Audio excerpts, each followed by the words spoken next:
Democratic socialists at another of their conventions, they were told to make jazz hands instead of clapping, lest some delegates suffer sensory overload. And also, and I'm not joking, they were told not to be wearing, any aggressive scents. Please don't go into that space with anything that's like an aggressive scent, for instance, right? Because that's going to be difficult for people. Oh, for f***'s sake. This city-run grocery stores? No, I don't want that. I want a Democrat who reassures me if you like your Whole Foods, you can keep your Whole Foods.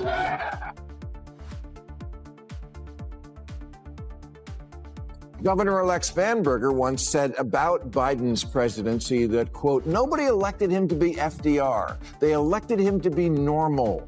Normal. Bill Maher has never been afraid to call out his own party when they go too far, but this time feels different. The straight-talking comedian just fired back at Democrats for pushing ideas that could seriously hurt them. And he did it the Maher way. Sharp, funny, and completely honest. So hit subscribe right now because this is going to be one wild ride. See it right away and go along. You're bad, stupid, and deplorable. As if you were saying, duh, 2 + 2 = 5. Isn't that obvious? Yeah, it's obvious you can't add.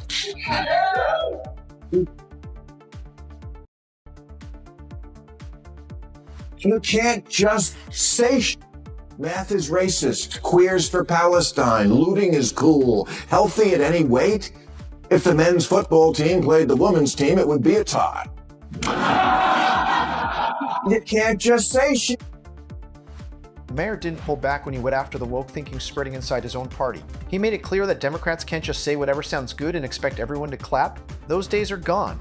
We live in a world where every statement gets checked, challenged, and debated in public. People are no longer just sitting and listening. They're questioning everything. Maher's message was simple but hard to ignore.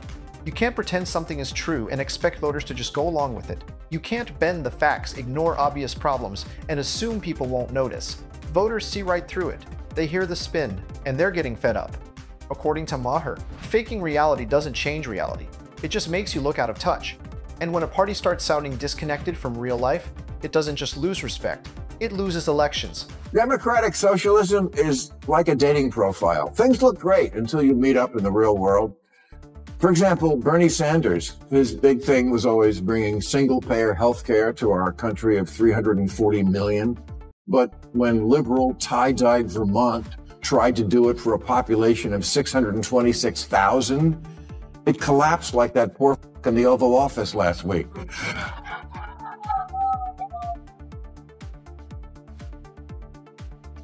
Bernie, AOC, Mamdani are not Democrats. They'll be the first to tell you that. They're democratic socialists, and that's a very different thing, and I don't think people know that yet. Maher didn't stop there. He also went after his own party's growing love for socialist ideas and candidates, warning that it comes with serious risks. He pointed to polling numbers showing a big shift. Around 66% of Democrats now see socialism in a positive light, while only 42% feel the same way about capitalism. That kind of shift, Maher argued, isn't just about political labels. It signals a party moving into risky ground. His warning was direct. Getting behind ideas that most Americans still don't trust could push voters away and give political opponents easy targets to attack. Voters don't like feeling pushed towards systems they connect with government control or economic failure. Maher's point was clear. If Democrats keep leaning into ideas that make regular voters nervous, they risk more than bad press. They risk losing trust, losing credibility, and losing elections when it counts most. We already have a lot of socialism. Social Security, Medicare, Medicaid, unemployment insurance, food stamps, veterans benefits, Pell Grants, COVID-era payments, farm subsidies, disability payments, Fannie Mae, Freddie Mac, corporate bailouts, and the jobs program that is building weapons the Pentagon doesn't even want. All that is socialism, much of it appropriate to soften the edges of capitalism, but the DSA are radicals about this concept, and radical economic policy is always ineluctably married to radical social policy. Their platform, for example, calls for completely open borders. They're for what Biden was doing, but more. You think you're going to win an election on that? Bill Maher made it clear that America already has several socialist-style programs built into everyday life. Things like Social Security, Medicare, public schools, and emergency services all involve collective support. And Maher admitted those systems do serve a real purpose, but his warning was about going too far, moving from balance into full-on ideological obsession. He argued that pushing the socialist label too hard risks scaring off moderate voters and handing opponents the easiest attack line they could ask for. Maher reminded viewers he's raised these warnings before. He told Democrats what they were doing wrong, they ignored him, and then the party paid the price at the ballot box. Now he believes they're walking into another dangerous moment. His message wasn't about giving up on change or compassion. It was about surviving politically. Push too hard, too fast, and voters will push back. Maher's challenge to his party was blunt. Learn from past mistakes or get ready to repeat them. Either defund the police or military in the streets. Either MAGA's crypto crony capitalism or city-run grocery stores. No, I don't want that. I want a Democrat who reassures me if you like your Whole Foods, you can keep your Whole Foods.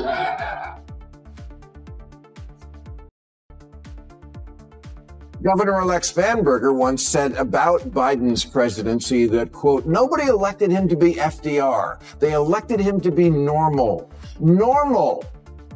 You know, at this year's DSA convention, or as it's commonly known, Comic-Con, get this, you had to submit a photo of a negative COVID test to get in. What really bothers Maher is what he sees as the dangerous mix of woke culture and socialist thinking taking over inside his party. In his view, demands for ideological purity and activist-style messaging have pulled Democrats far away from the political center, the place where most elections are actually won or lost. He argues that when messaging becomes more about looking good than fixing real problems, voters start tuning out, or worse, they start walking away. Maher's bigger point is that parties win by convincing people in the middle, not by preaching to people who already agree. He believes that doubling down on extreme language and economic labels only deepens the image of a party that doesn't get everyday life.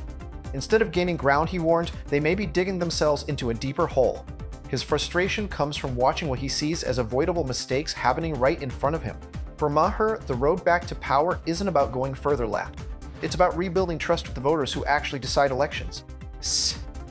Drop a comment below. Do you think Maher is right about the Democrats losing touch with everyday voters? Seems to me that there are two pillars that this country is founded on. One is democracy, and one is capitalism, free markets. And it seems like one party wants to get rid of one, and the other party wants to get rid of the other, right? The Republicans are not that, democracy is just not number one on their list. It just isn't. It isn't. It's behind Christianity and a few other things. And the Democrats, I mean, I read these 74%, are for democratic socialism. Only 16% favor capitalism.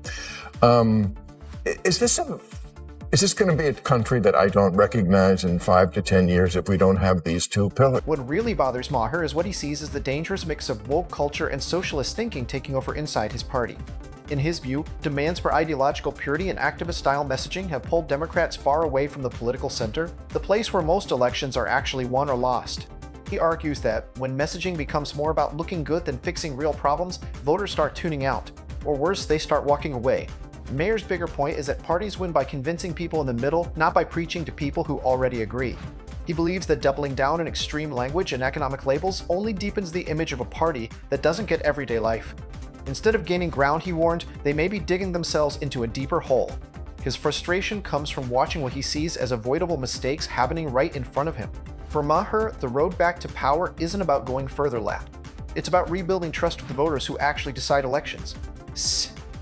Drop a comment below. Do you think Maher is right about the Democrats losing touch with everyday voters? Where are the Democrats going with this? If Mamdani is the face of the Democrats on the East Coast and Katie Porter is the face on the West Coast, I don't know if that's great politically for that party. Maher made it clear he doesn't see this ending well if Democrats keep heading in this direction. His argument is grounded in political reality. Outside of deeply liberal cities and activist groups, millions of Americans are still very skeptical of socialism as a way to run a country. For many voters, capitalism, with all its flaws, still stands for opportunity, hard work, and the chance to build something better. It's a system people understand, even when they criticize it. Maher's concern is that anti-capitalist language risks driving away the very voters Democrats need to win nationally. He believes most Americans don't want to tear the system down. They want it fixed, made fairer, and improved for everyone. There's a real difference between reform and total replacement, and Maher warned that blurring that line could be a political disaster. If Democrats appear determined to throw out what voters still see as familiar and workable, they may end up losing more than just debates. They may lose power entirely. Democratic socialists at another of their conventions, they were told to make jazz hands instead of clapping, lest some delegates suffer sensory overload. And also, and I'm not joking, they were told not to be wearing, any aggressive scents. Please don't go into that space with anything that's like an aggressive scent, for instance, right? Because that's going to be difficult for people. Oh, for f***'s sake. Maher has made it clear he has had enough of what he sees as his party's obsession with woke politics and performative gestures. In his view, too much energy goes into symbolic moves, viral talking points, and trying to win approval inside the party, instead of actually addressing what everyday voters care about. He's no longer willing to stay silent while watching his own side repeat what he believes are costly, avoidable mistakes. His frustration comes from a deeper fear that the party is slowly sabotaging itself. By trying to please small but very loud groups, he argues Democrats are ignoring the broader public that decides national elections. Most voters care about practical things: jobs, affordable living, safety, and stability, not ideological messaging. When those real concerns get pushed to the side, voters notice. Maher believes this gap creates a perfect opening for political opponents to step in. His warning is straightforward. If Democrats keep chasing internal approval over public trust, they may be setting themselves up to lose again. They have gone out of their way to post messages on social media about the current Trump administration and what's happening to American lives. The problem is they're all literally saying the same damn thing. Don't believe me? Check it out. I win, I will immediately bring prices down starting on day one. That ain't true. That's what you just heard. Since day one of Donald Trump's presidency, prices are not down, they're up. Inflation is getting worse. The prices of gross gas.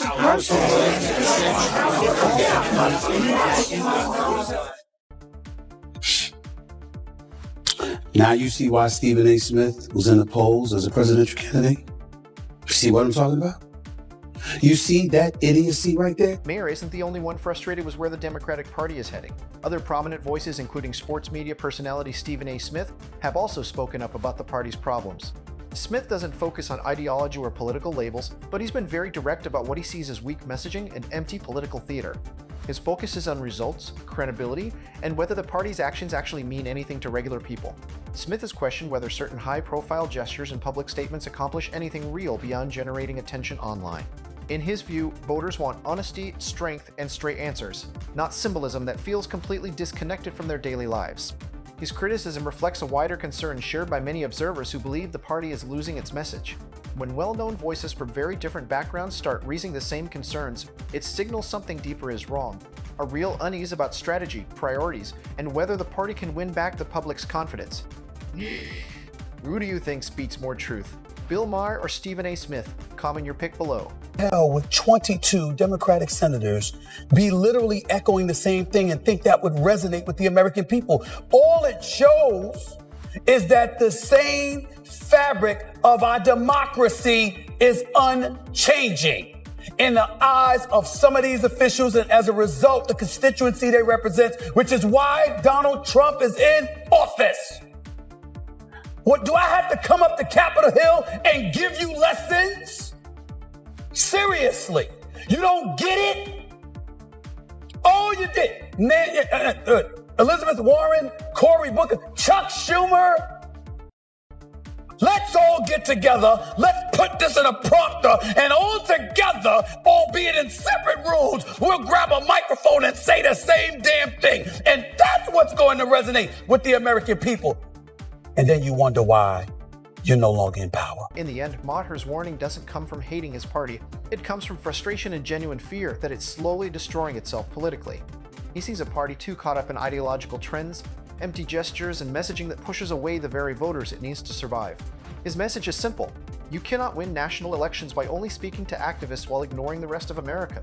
Voices like Stephen A. Smith echo that same concern, showing this isn't just one comedian venting. It's a real alarm being sounded by people who actually want the party to win.